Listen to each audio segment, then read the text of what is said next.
सिंहस्थ कुंभमेळ्यासाठी तपोवन परिसरातील झाडं तोडण्यास विरोध होतोय। वृक्षतोडीच्या सुनावणीपूर्वीच पर्यावरणप्रेमी सभागृहात आक्रमक झाले। सभागृहात पर्यावरणप्रेमींनी गोंधळ घातला। सुनावणीसाठी मनपा आयुक्त उपस्थित नसल्याने पर्यावरणप्रेमी संतप्त झाले। उच्चस्तरीय अधिकारी नसल्याने पर्यावरणप्रेमींनी सुनावणीला विरोध केला।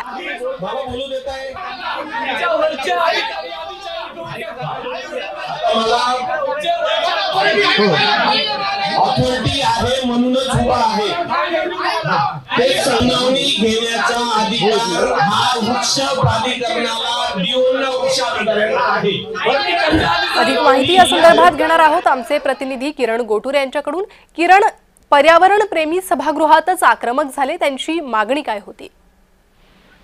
प्रणिता, आगामी कुंभमेळ्याच्या अनुषंगाने नाशिकच्या तपोवन भागातील जे झाड आहे हे काही झाडं तोडण्याचा निर्णय प्रशासनाने घेतलेला होता, कारण इथे साधुग्राम तयार करायचा आहे आणि त्यासाठी काही झाडं तोडावं लागणार आहे अशा पद्धतीचा निर्णय हे प्रशासनाने घेतलेला होता। पण या संपूर्ण प्रक्रियेला स्थानिक नागरिक आणि पर्यावरण प्रेमींनी विरोध केलेला होता आणि त्याच विरोधानंतर आज एक सुनावणी ठेवण्यात आली होती, कारण या सुनावणीच्या आधी सुद्धा 900हून अधिक हरकती हे जे झाड आहेत त्यात हे तोडण्यावरती आलेले होते आणि याच सुनावणी दरम्यान आज खूप मोठ्या प्रमाणात गोंधळ झाला, कारण जे वरिष्ठ अधिकारी आहेत महापालिकेचे ते उपस्थित नव्हते अशा पद्धतीचा आरोप या नागरिकांनी आणि पर्यावरण प्रेमींनी केला आणि त्यानंतर हा संपूर्णपणे गोंधळ निर्माण झाला।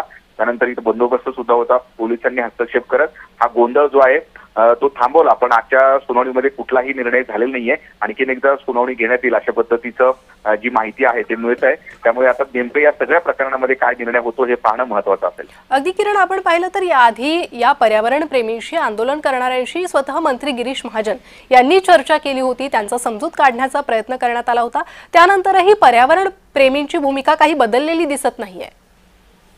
अद्याप तरी बदल नाहीये, कारण प्रशासनाची देखील जी भूमिका आहे ती ठाम आहे। कारण तपोवनमध्ये जर साधुग्राम हे तयार करायचं असेल तर इथे असलेले काही झाडं हे तोडावी लागणार आहेत। फक्त आता जे नवीन झाड आहेत ते तोडतो आहे आम्ही अशा पद्धतीची माहिती प्रशासनाची आहे।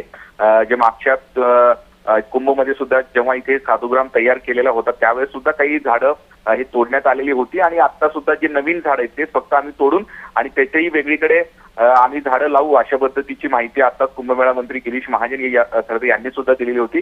पण त्यानंतर सुद्धा या सगळ्या नागरिकांचा आणि पर्यावरण प्रेमींचा विरोध कायम आहे। त्यामुळे हे विरोध आता कशा पद्धतीने प्रशासन जे हँडल करतं आणि या लोकांना कशा पद्धतीने समजून सांगण्याचा प्रयत्न प्रशासनाच्या वतीने केलं जातं हे पाहणं महत्त्वाचं असेल। जी किरण, जर हा विरोध कायम असला तर हे आंदोलन आणखी चिघळू शकतं। अशात मग साधुग्रामची जागा ही वेगळ्या ठिकाणी व्हावी किंवा साधुग्राम वेगळ्या ठिकाणी बांधण्यात यावं अशी काही चर्चा किंवा विचार हा प्रशासनाकडून सुरू आहे का?